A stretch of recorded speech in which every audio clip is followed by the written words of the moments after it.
Warning: the opinions expressed in this video do not represent YouTube, associations, agencies, or any particular individuals. They are merely from two guys needing to pass the boredom of their average day lives. Some explicit content may occur in this or future presentations. Viewer discretion may be advised, but ignored if you're into that thing.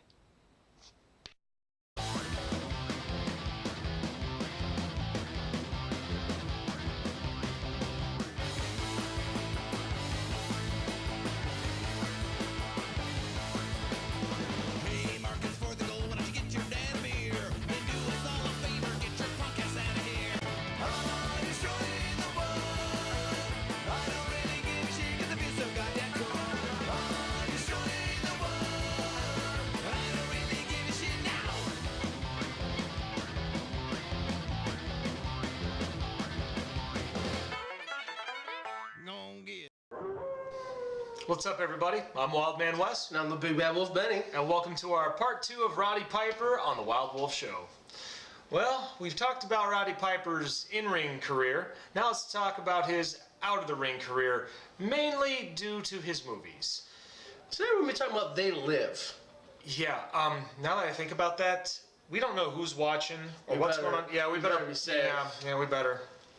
All right, you're you and I'm me. Okay, good. All right. So, They Live, a movie from 1987, roughly 1987, 1988, by the legendary director John Carpenter. Oh, yeah. I love this movie. Yeah, oh, man. Very iconic, very great pop culture film. A lot of lines in the movie used by many in TV shows, video games, you name it. You've heard it. Yeah, I mean, if you think about, like, Duke Nukem, he stole from everybody. He stole from Roddy Piper. He stole from Bruce Campbell. He stole from everybody. But we're not talking about Duke Nukem today. No, we're talking about Roddy Piper. Yes. So just give him a brief synopsis of the movie. Yeah, this movie was based off of a little short story that I believe John Carpenter had wrote at one point, if I'm mistaken. You know, you can always get us back to us, John. Let us know. Sorry. Yeah. But anyways, the movie takes place, you know, pretty much during the whole 80s of the Cold War. Well, end of Cold War and the Cold War. So people, you know, hard times for people. So yeah, a lot of hard times. He's, you know, he's an everyman. You know, he does like carpentry and like construction. So he's just looking for work, trying to get by. And everybody at the time is having a lot of hard time getting work. And it's basically a movie that talks about the 1% in a way. You know, basically. Rich people, pitting the social classes against each other. Yeah, if you want basically a great summary of like how the world works, check this movie out. Like, legit. Mm-hmm. And throughout the movie, Roddy Piper's character, he goes by Nada. I've looked at some... Isn't it John Nada? They say it's John Nada. I double-checked online on IMDb and on Wikipedia. They say it's George Nada, so I'm not exactly sure. We're just going to call him Nada, because that we know for sure. Nada, he goes by that. Mm-hmm. So he's looking around, trying to figure out what work he can do, trying to find a place to take shelter in, and he's basically living on the streets, which is very similar to his personal life. Yeah, from when he was a kid. And at one point, he joins a group of people that are like a commune in a way. A little commune. They're all home, you know, I mean, they basically take care of each other, which is nice, you know, the people need that. And he notices a group of people going into a nearby church that something's not right. He knows, and you can kind of tell in the movie, he kind of doesn't want to go. He's like, it's none of my business, but he goes. And when he goes into the basement of the church, he's listening around, he's hearing people talking about how there's a big war coming and not sure what to do about it. And he stumbles across a box full of sunglasses. As you can see, our better hallway vision is being put to good use today. So he happens to snag a pair of sunglasses when nobody's paying attention. He also gets found by a street preacher that's blind, played by Raymond St. Jakes, very phenomenal actor from yesteryear. He was in the show Rawhide. He was also in The Green Berets with John Wayne. Very good. It was one of Raymond's last films because he had passed away in 1990. And as Roddy's trying to get away from the whole situation, he puts on the sunglasses, and everything is in a black and white perspective. And basically, he comes across some people that don't look right. They have skeletal features on their face. So basically big bug eyes. Yeah, they're aliens. We're aliens. They're controlling our planet. They're the 1%ers. and they're giving select few people the privilege of the same, being 1%ers. Picture, if you will. Yeah. Very Twilight Zone. But the entertaining thing is he's looking at like billboards and stuff, and it's basically saying obey, submit. My personal consume. Yeah. Basically, they want you to do all this stuff because that's how they keep you in power. But my favorite thing is he looks at a dollar bill and it literally says on there, "This is your God." Yeah. I mean, how scary true is that though? It's how can you watch that and not feel something crawl up your spine? I mean, that just greed. It consumes the planet. I mean, shit. That's why the planet's going to hell. Mm-hmm. So this is a very good movie. It's a good action movie. There's some comedy in it, but like. It's a good political movie. And during the time as he's got these sunglasses on, he realizes something's up, and he's caught.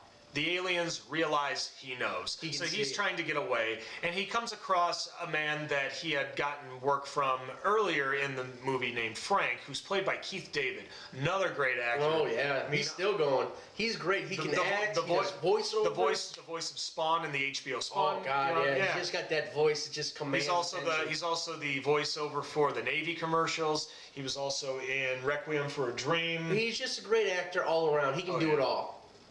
And while he runs into him, Nada tries to get Frank to realize everything is gone to hell for their country, or let alone the world. So he tries to get him to put on a pair of sunglasses. But Frank's not really having it, doesn't believe him, so they have a big throwdown fight. And then, which proceeds later on, where Frank finally puts on the sunglasses, sees that the world isn't what it's out to be, and so they decide to form a pact that they are going to work together to try to take down the aliens. So then Frank gives Nada some information to go spend time with one of his cohorts known as Grant, who's basically in charge of all the communes, trying to help all the poor people be able to be fed, clothed, and sheltered.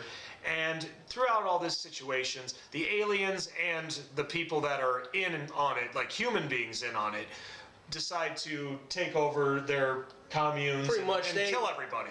Pretty much, like, think Gestapo Nazis just invading like a Jewish community. That's basically what they do. They come in, guns blazing, killing everybody. They don't care. And I do have to backtrack a little bit. During all that, Roddy Piper's character Nada, at one point, basically comes in contact with a news reporter, and it's played by Meg Foster. I was going to say Meg Ryan, but it's Meg Foster. It's Meg Foster, yeah. She was known for playing Evelyn in the Masters of the Universe live action film in the 80s. Well, we weren't going to talk about that. Yeah, we'll get into those yet. But, but she doesn't believe him at first, and then she supposedly believes him, and then she tries to get access to the newsroom for Nada to get in there.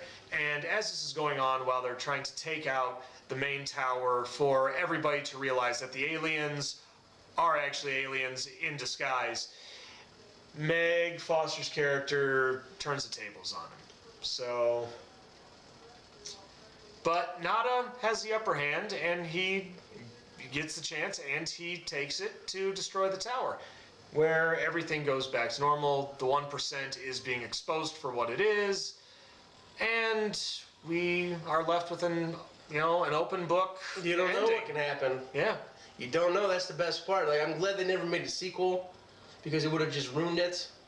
Mm-hmm. But no, the way they left it, it's like I said. You want to take a good look at politics today? Watch this movie. It's scary how eerily similar they are. Yeah, I mean, you can. It's almost like this movie, much like TV shows like The Simpsons or South Park, predict the future. Yeah, yes, they do. Instinct too, there, brother. Nice. Yep. Amen. But all right. Well, we're gonna get right into the top 5 good and top 5 bad things about They Live. So let's get to it. We must start the bad or the good this time. Why don't we do the bad first, since this movie's so good? Let's do the bad. We're going to start with the bad. We're going to start with the bad. Number 5 on the bad side is Meg Foster's performance. Yeah. It's not that she's not a good actress. She really is. It's just, I think they didn't give her much to go with, and that's how she interpreted the role. No, I mean, and unfortunately, within that, time frame in the late 80s, she had been in movies like They Live, as well as Masters of the Universe, and the character of Evelyn that she portrayed in that movie was a very pivotal character, but like he had said, not a whole lot given to her for characterization. Plus, it was produced by Edward R. Pressman that we had talked about prior in Judge Dredd. So, yeah, you kind of get an idea where I'm going with that one. So that's just where we're going to leave it with that, because I feel bad for her. She is a great actress. Like, there's certain things she's done that she just... And I think the situation was that John Carpenter had so many good people. Yeah, he had so many good people. And I mean, other than Roddy Piper and Keith David, I mean, he had a lot of people that were in the twilight of their careers in acting, and it was just... It's sad to see that when, I mean, it could have been part on her with acting. It could have been the writing. So again, John Carpenter, if you're paying attention, let us know. We're interested. No, I mean, it's just, she just seemed rather dry. She did. She just, like, she had no emotions. Maybe that's what she was going for, It could have been, but maybe, I don't know. For me, it was off-putting. I don't know. But, well, we're going to move on with that. So number 4 on the bad side of They Live has to deal with the street preacher's death. Now, as we had talked about a little bit in the plot of They Live, a lot of times when the communes were trying to figure out what they were going to do to take down the 1%, somehow, some way, the aliens found out a way to take them down. And in the first situation, the street preacher is beaten to death. And now, granted, yeah, in this type of movie, a character like that will eventually die. But the way how it was shown, where a lot of people in police uniforms and SWAT team uniforms beating him to death, I'm sorry, I mean, it was kind of... I didn't like it. He went out in a way that shouldn't have happened. Plus, due to the fact that the character was blind, made it even more disturbing for me. Couldn't defend himself. So, I mean, you just feel bad for those kind of characters. Yeah, so... Again, you knew it was going to happen. There's so many people that die in this for stupid, needless reasons. I mean... Yeah, and then one of them we're going to bring up later on in this list. But, yeah. Number 3 on the bad side... so like he said, after they, Nada destroys the tower, everything goes back to normal, everybody can see. They're going around, like, seeing, people are, like, looking, so they come to a part where chick's basically riding this dude, and then she looks down, and he's an alien, and it's just... He says, "What's wrong, honey?" It's just like... Did we really need to see that? We didn't need to see it, because, I mean, you pretty much have an idea that this is happening. I mean, had it been shown at some point midway through the film, I could have seen it as kind of seen it, but I mean, it would have been great for a scare tactic. Let's say if one of the humans that actually was trying to figure out what's going on was wearing a pair of glasses, or not necessarily a pair of glasses. She picks up this pair of sunglasses, trying to wear them, trying to be all sexy for her man. Let's say she puts them on and then looks down and realizes she's riding an alien. I could see that as a form of humor as well as a scare tactic, where like a pivotal character could be freaked out. But at the same time, it's just like now in the movie, we got it. We didn't. I mean, it just the chick. She's got nice tits. I'll give her that. That's about it. Otherwise, it was a needless scene. Yeah, I mean, pretty much. I mean, that's just how we feel. Some people love that scene. Yeah, I mean, it could have been ended a little bit differently. I'm not sure exactly how, but that way, I don't know. But. So number 2 on the bad side of They Live, we had mentioned earlier about the street preacher's death, but there was one death in particular that I was not fond of at all. It was the death of Frank, played by Keith David. Now, as we had seen and talked about earlier, Frank, he is a badass, straight up badass, holds toe-to-toe with Nada, Roddy Piper, throughout the whole film. And when Nada and Frank are going to storm the tower to take it down, you see a gun go up behind Frank's head when he takes a moment to stop and wonder what's going on, and it goes off. You find out later that it's actually Meg Foster's character, Holly, that kills him. And it just, for me, he went out like a punk. And like, we're going to talk about a reason why he's such a badass and a little bit on the good side, but like, they couldn't at least let him like go out in a blaze of glory. It was just like, nah, it's like, bam, you're dead. At least let him go out shooting, and then like, a couple guys take him out, but it just, I don't know, it just didn't sit with me well. I mean, I get it. It's the ultimate betrayal, but could have been a little bit cooler. Like, maybe she led him to a room where they're waiting for him. Yeah, it's just, I don't know. It just seemed. It eats. I mean, let's just put it there. So, but now we have one more to go. We do. All right, and a lot of this is nitpicking, but at the same time, we got to get through it. Mm-hmm. And number 1 on the bad side, it was too Carpenter-ish. Now, I love John Carpenter. He's made a lot of great movies, but it just felt like some parts he just relied on like other movies that he's done, like Escape from New York. Well, I feel like there's a lot of scenes that were just ripped from that. It just seemed like that the whole premise was very much like Escape from New York, and there are times where, granted, in a movie like They Live, you have to poke fun at some of the things in real life setting as opposed to Hollywood setting. And even at the end of the movie, when the tower's knocked out and then somebody's actually at a press conference and you realize that he's actually an alien, and he's mocking directors like John Carpenter or George Romero for using violence and sex in their movies, which, yes, it is funny when you poke fun at the establishment, but at the same time, the way how this was, it was very, it wasn't post-apocalyptic, but it was getting towards that idea. You could definitely tell they were like in a depression.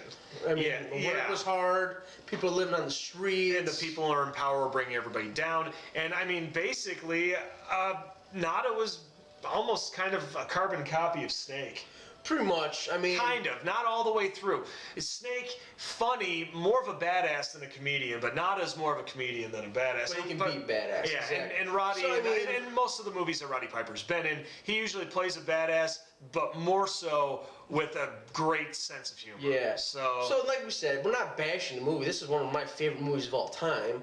It's just, we gotta find 5 things to nitpick, and it just felt like John Carpenter just kind of stole from his other movies. I feel like he got a little lazy. Got lazy, and I mean, I don't blame him. But at the same time, with a lot of action movies that Roddy Piper's in, a lot of directors have been kind of known to kind of go back to like They Live or Hell Comes to Frogtown, where they put him in that same type of situation. So, like I said, but Roddy knows what to do. It's a little thing that bothered us, not that big of a deal. It was the only thing that we could think that bothered us more than everything else. This is one of those movies, again, that was hard to find bad things to, you know. So we work with what we got, you know what I mean? Yep. And that being said, now we've got some time to talk about the good things about They Live. We're going to have some fun with this. So number 5 on the good side of They Live has to deal with the plot and the circumstances during the time this film was made. This was right around the end of what was known as Reaganomics. Now, during the 2 terms of Ronald Reagan, it was during the times of a lot of credit cards being used up more than they should have been. People were starting to get into poverty more so than they should have been. And it's definitely one of those movies that... how do I put it? It's a perfect example of life imitating art. Yeah, life imitating. That's what I was going with. Yeah, I mean, it fit the purpose of the situation. So I mean, it's just one of the good things I like about movies. If you know, they talk to the time period that people understand. So it was a very good idea to use that idea. I mean. Yeah, I mean, honestly, it works so well with the movie, the premise of the movie. Well, I mean, if you look at John Carpenter knows what he's doing when it comes to putting real life situations into a movie. I mean, even with the escape movies, and even George Romero with his original Dead trilogy, you know, he used a lot of the things going on. I mean, like right around the time of Vietnam for Night of the Living Dead, for Dawn of the Dead, it was pre-Reaganomics, and then in Day of the Dead, I mean, basically it was, you know, everybody was in turmoil. Yeah. You know? So they know what they're doing. They're smarter than you think. Yeah. That's about all we can say for number 5, but we've got some more to say about the other ones. Moving right along. Number 4 on the good side, the glasses. Yeah. I thought that was a genius idea. Like, you know, they have a shield up so people can't see, you know, all their stuff. It's the subliminal messages. And then you put on the glasses and your eyes are opened. So I like that concept because... I do too, because I mean, like we've talked about, and in the 80s, there were a lot of movies that are considered pop culture. I mean, the 80s are pop culture. Yeah.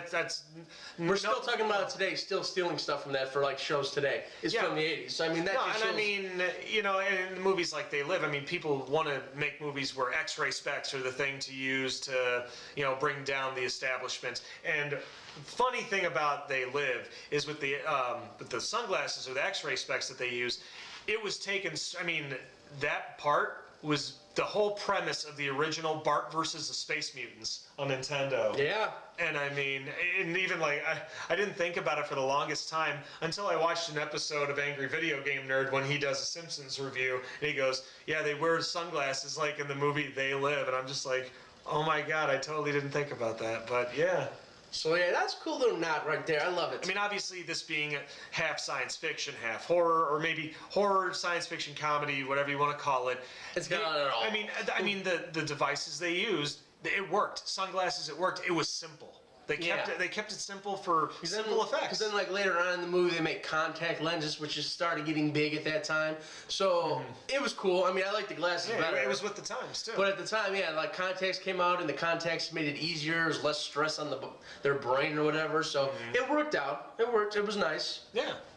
Because they didn't want to wear sunglasses at night. They weren't Carter Hart fans. No. So number 3 on the good side of They Live. Now, we talked about how some of the deaths in They Live were kind of, were a little unnecessary, or it was something under the whole idea that they went out like a punk.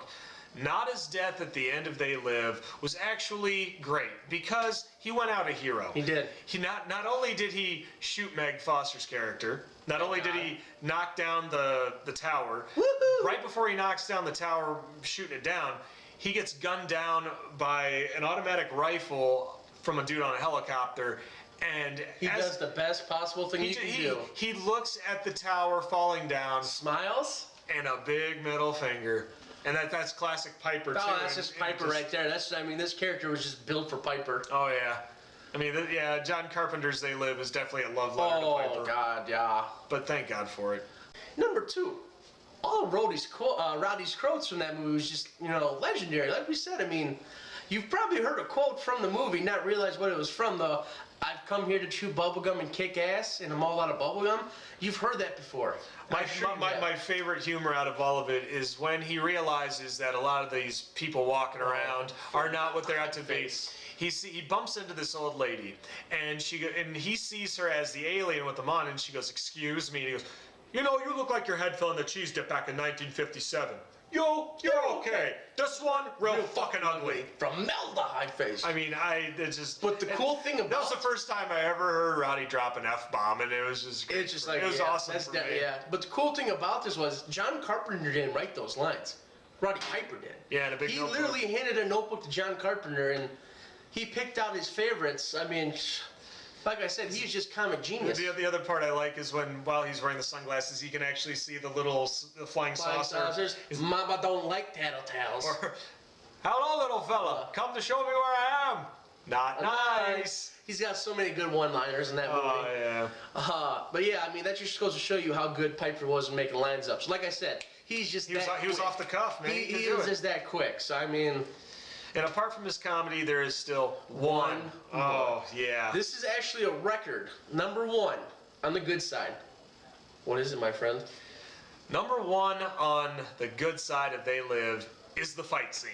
Oh, yeah. Between Nada and Frank, they choreographed this fight for a month to get it perfect. It's still, if I believe correctly, it's still the longest uninterrupted fight. Yeah. Still one of the top fights. I mean, if you're not going to check out the movie, at least check out this scene. Just put in the street fight between Nada from They Live. And a nice little tidbit of information. We were talking about how a lot of things from this movie were used in other pop culture things, from TV shows and movies. This fight scene is frame by frame used in the episode of Cripple Fight from South Park when Timmy and Jimmy are fighting. Yeah. Straight up quotes, fight scene, everything. Camera angles. Everything. Oh, yeah. So, yeah, that's just how good this fight was. And like I said, they choreographed this fight for a month to make sure it was perfect. And both these guys, tough guys, I actually heard that a couple blows were actually struck for real, and they just kept going. That's how professional they were. I still love when Roddy swings the piece of, the 2x4. And he misses. Oh, God, I'm sorry. And he actually almost broke character, started laughing. That wasn't supposed to happen. He just starts laughing. But, yeah, I mean, it's just humorous, though. So, guys, I just want to thank you for watching part 2 of the Piper video. Yeah, myself as well. It was a great show. So we're going to sign off. I'm the Big Bad Wolf Benny. And I'm Wildman Wes. And be sure you come back for part 3 of the Wild Wolf Show's Roddy Piper review with Hell Comes to Frogtown. All right.